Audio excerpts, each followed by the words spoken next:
Solenidade do Sagrado Coração de Jesus. Meus queridos, em todas as primeiras sextas-feiras do mês, de cada mês em todo o ano, nós celebramos as chamadas missas votivas do Sagrado Coração de Jesus. Entretanto, hoje, por excelência, é o dia mesmo da solenidade do Sagrado Coração de Jesus. Toda a igreja, em todo o mundo, nessa sexta-feira, se alegra por essa solenidade. E nós precisamos, primeiro, antes de falar da palavra de Deus, antes de falar das aparições que Jesus assim realizou ao longo da história da igreja, entender o porquê que a igreja celebra um coração. Senão não adianta entender as aparições, senão não adianta entender a palavra de hoje. O que significa o coração de Jesus? Coloca na sua consciência, na sua mente, e não tira mais. Esta devoção quer salientar, exaltar a humanidade do Filho de Deus. Quando eu falo do coração de Jesus, eu estou falando da humanidade do Filho de Deus. O Filho de Deus, Ele é eterno, com o Pai e o Espírito. Eterno é que não tem começo nem fim, existiu desde todo sempre. Mas a humanidade do Filho de Deus, ela teve um princípio, que foi aquele dia glorioso, aquele 25 de março glorioso, quando a Virgem Maria disse sim, e o Espírito Santo fecundou o seu ventre. Ali começou a humanidade do Filho de Deus, que também habita os céus para todo sempre. Não terá fim essa humanidade, teve começo. Então o eterno, Filho eterno do Pai, ele entra no tempo, na história humana, por meio de uma humanidade, da sua humanidade. Ora, a gente precisa pensar um pouco. Deus poderia ser presente junto de nós de muitas outras maneiras, mas Ele decidiu se fazer presente ao nosso lado por aquilo que nós somos, seres humanos. Então é isso que nós celebramos quando nós dizemos o coração de Jesus, né? A sua humanidade. E a partir disso a gente pode meditar tudo o que vem depois. Hoje nós ouvimos na primeira leitura da profecia de Oséias. Oséias é um profeta que vai profetizar no reino do norte, para o povo de Deus, as tribos do norte. Eram 10 tribos no norte e 2 no sul. Oséias é do norte. E Oséias, aqui nos seus lábios, vai sair a voz de um Deus talvez, a gente não pode atribuir isso a Deus, porque Deus, Ele não se cansa e Deus não se entristece, porque tudo isso é sentimento humano, né? O Pai não se entristece, não chora, não sente fome, nada. O Pai é espírito puro. Mas se nós pudéssemos atribuir a Deus aquilo que nós experimentamos, nós vivemos, eu diria que Deus, ao falar essa profecia, Ele está um pouco entristecido com a humanidade. Olha só, o reino do norte, as 10 tribos do norte, ali vários profetas foram chamados para dizer a esse povo: vocês precisam voltar para os caminhos de Deus. Mas o povo não ouviu. Olha o cansaço de Deus. Assim diz o Senhor: quando Israel era criança, eu já o amava, e desde o Egito eu chamei Israel de meu filho. Ensinei Efraim era uma das 10 tribos. Ensinei Efraim a dar os primeiros passos. Tomei-o em meus braços. Cuidei dele, mas eles não reconheceram que eu cuidava deles. Olha o sentimento que o profeta, ele transpõe para Deus. E aqui nós vemos que o profeta está dizendo o reino do norte ser um reino ingrato, porque Deus estava o tempo todo cuidando deles, como uma criança que recebe da sua mãe os cuidados, mas não reconhecia que Deus estava cuidando deles. E a gente pode falar assim, agora a gente coloca na vida da gente, né? Aí, Padre, eu sempre reconheço o que Deus faz por mim. Será, minha gente?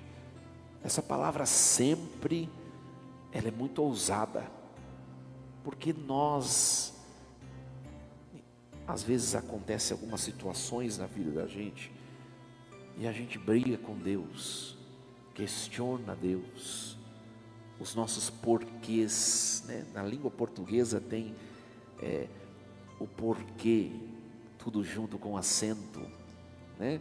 Que é um substantivo, os nossos porquê. O porquê das coisas, muitas vezes nós não recebemos, e às vezes nós nos voltamos contra Deus. É a mesma coisa que o povo de Israel viveu, mas Deus está cuidando do povo o tempo todo. Olha que bonito aqui, no versículo 4, Oséias capítulo 11, versículo 4. Eu os atraía com laços de humanidade. Ora, o Antigo Testamento conheceu a humanidade de Deus? Sim ou não? Não. É no Novo Testamento que está Jesus, a humanidade de Deus. Mas aqui está falando Deus, o Pai. Eu os atraía com laços de humanidade, com laços de amor. Então aqui já é o profeta Oséias. Olha só, Oséias é 8 séculos antes da humanidade de Deus. Oséias 8 séculos, 800 anos antes de Jesus Cristo, a humanidade de Deus. E aqui Deus já está falando que Ele vai laçar aquilo que é seu com a sua humanidade. Olha, 800 anos antes. Eu acho que Oséias falou isso e o povo não entendeu nada, né? Mas Deus já estava laçando o seu povo para que esse povo pudesse, 800 anos depois, se inebriar na humanidade de seu Filho. E olha o que Deus diz: eu era para eles como quem leva uma criança ao colo. E essa frase mostra o sentimento de Deus por meio do profeta. Eu me rebaixava a dar-lhes de comer, mas eles não me reconheciam.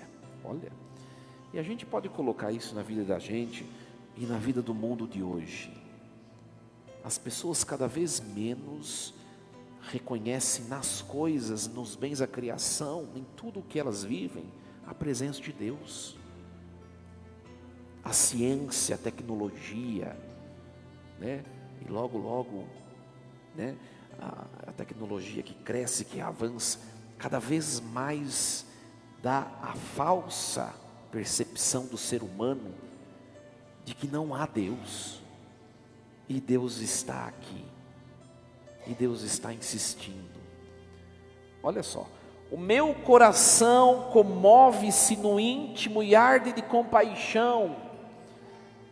Mesmo assim eu não darei largas à minha ira, eu não voltarei a destruir Efraim, eu não castigarei o homem, porque eu sou Deus. Esse texto é muito profundo. Isso pode ser colocado na nossa vida. O nosso problema é no ato, né? Quando surge alguma adversidade, ali está o nosso problema, às vezes, em não reconhecer Deus. Mas olhe para trás, veja por quantas coisas você já passou na sua vida, e Deus te trouxe até aqui, do jeito que você se encontra, porque você foi forte?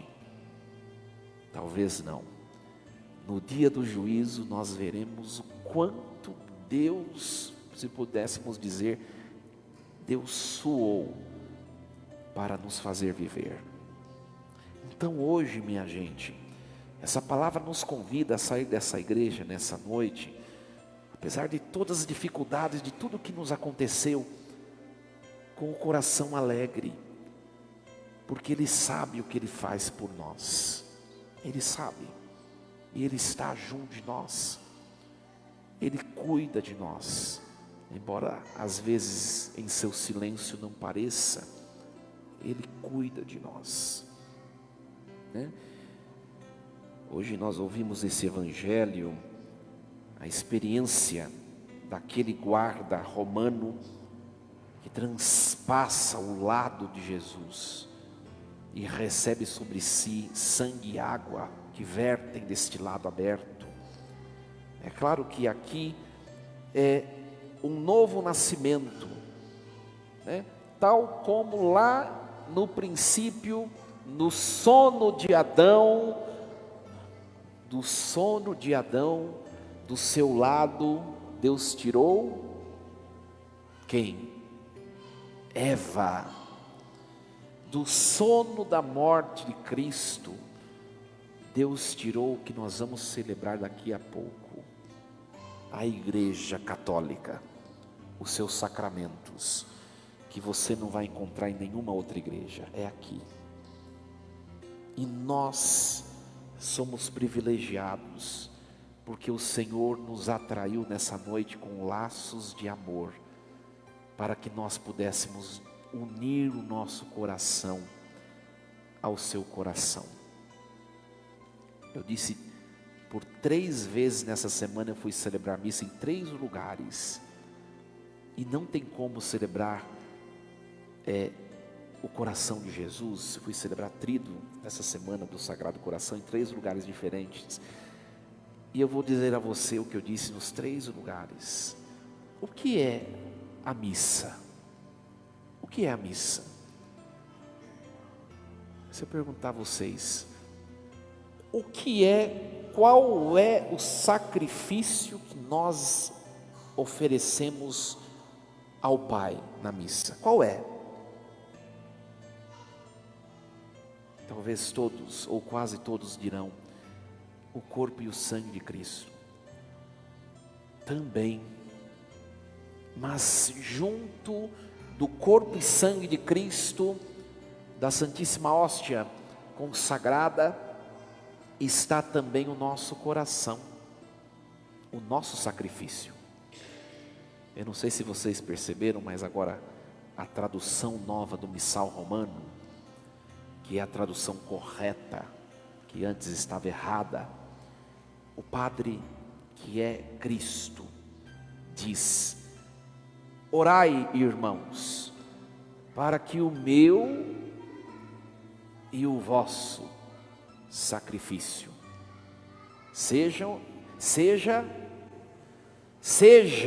está escrito, depois quem quiser conferir, pode conferir no missal, seja, porque o seu sacrifício e o de Cristo, orai, irmãos, para que o meu, que é o meu corpo e meu sangue, e o vosso, qual é o vosso sacrifício? Você sabe o que você tem vivido.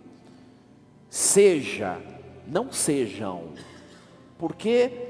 Porque esses 2 sacrifícios no altar se tornam uma única oblação. Os corações, os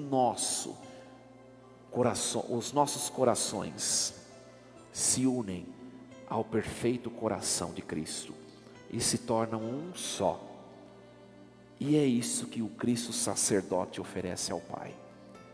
Orai para que o meu corpo, meu sangue, que é santo, e o vosso, suas dores, suas impaciências, seus cansaços, suas enfermidades, eu não sei o que você tem vivido, seja aceito por Deus Pai Todo-Poderoso.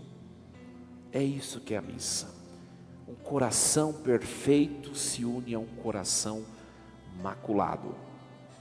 E tudo isso o Pai recebe em suas mãos. Toda missa, todos os dias, por mais simples que seja, é esse movimento que acontece. E muitas vezes o nosso coração não chega até aqui, pelas nossas dispersões, né? Os nossos pensamentos que divagam, né? Às vezes a canseira nos impede de deixar o coração subir aqui junto dele. Mas nessa noite eu convido você a fazer essa experiência. Você que está em casa assistindo e não foi à igreja, em oração espiritualmente você pode até fazer, mas você precisa estar na igreja.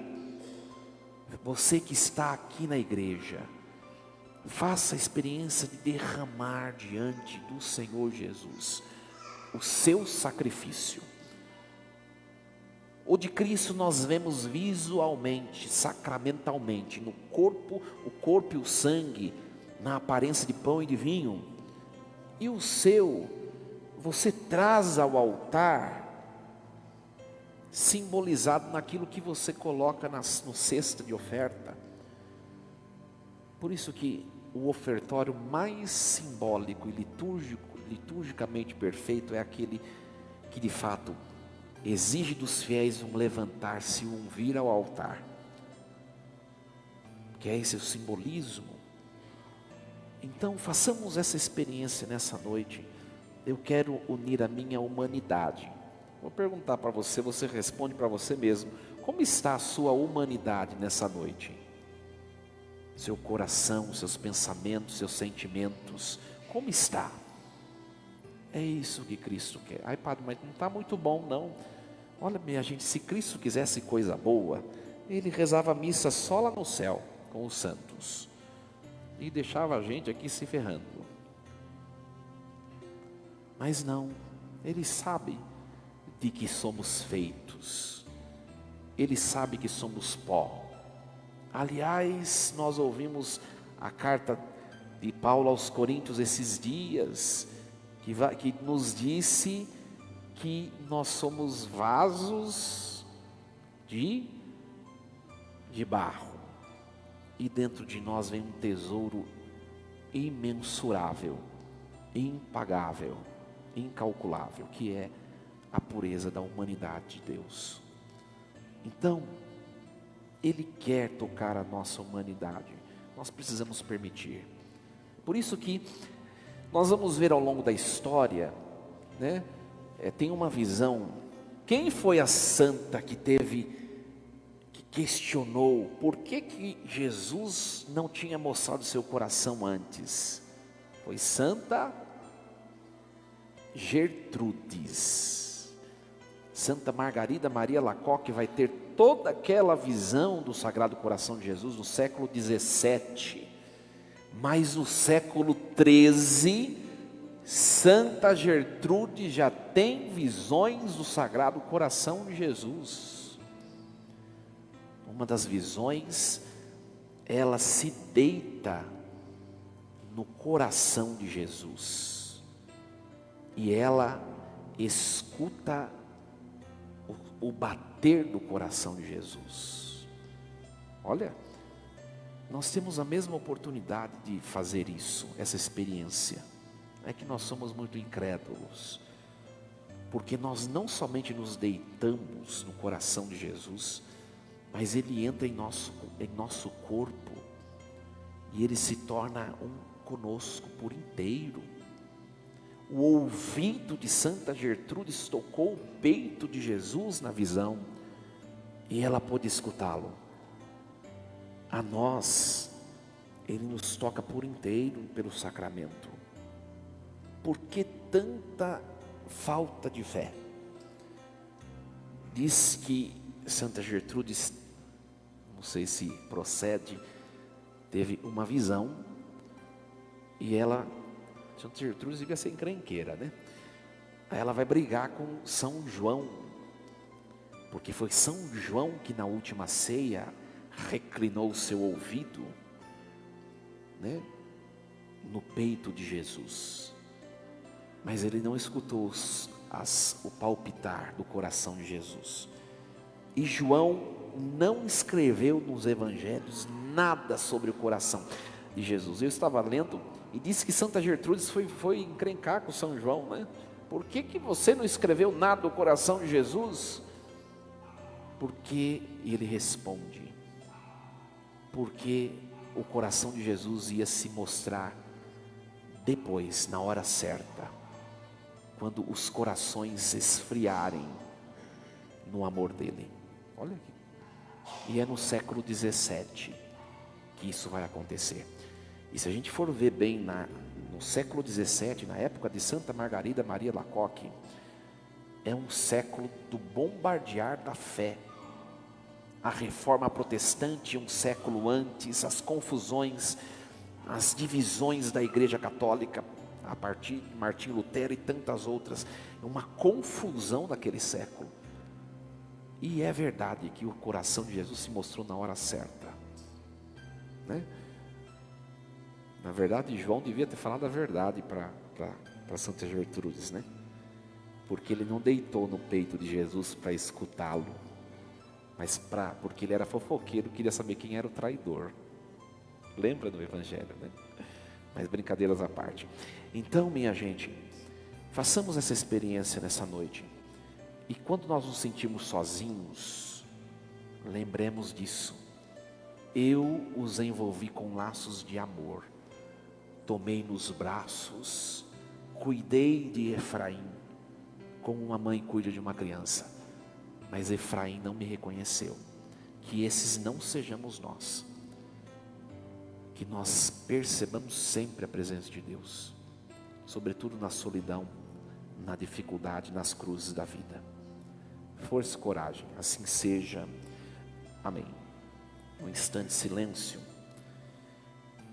Coloquemos a palavra de hoje no nosso coração. E eu vou pedir para Nil tocar uma música. Sabe aquela Por Onde Eu Ando, Sinto Sua Presença? É uma música muito bonita. Já tem na manga aí? Não.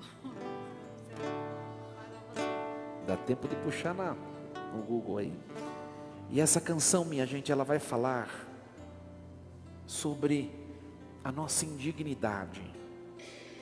Mas na nossa indignidade, mesmo assim, Ele vem sempre cuidar de nós. Ele está sempre junto de nós, nos levantando, nos impelindo. Levanta, meu filho, vai à frente. Quando estamos cansados, tristes, não se entristeça, vamos lá que eu estou contigo. Nos momentos de rebeldias, Ele diz, eu vou cuidar de você. Essa canção é fantástica. Bem devagarzinho, isso.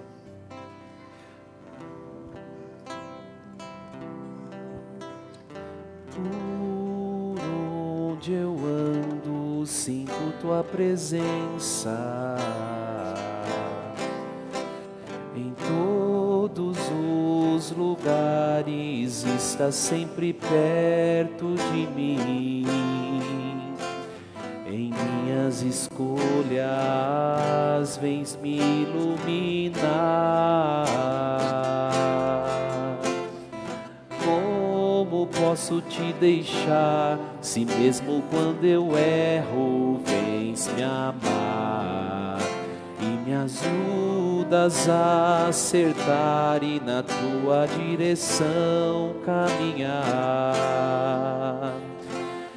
Como seria a minha vida se as tuas mãos não estivessem sobre mim?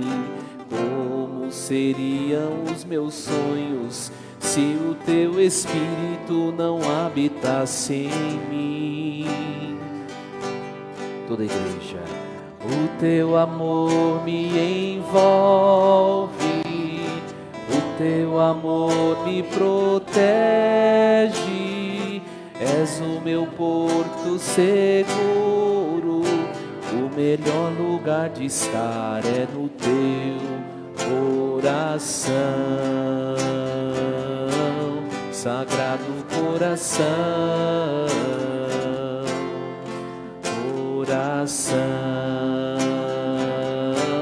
Sagrado Coração. Muito bem.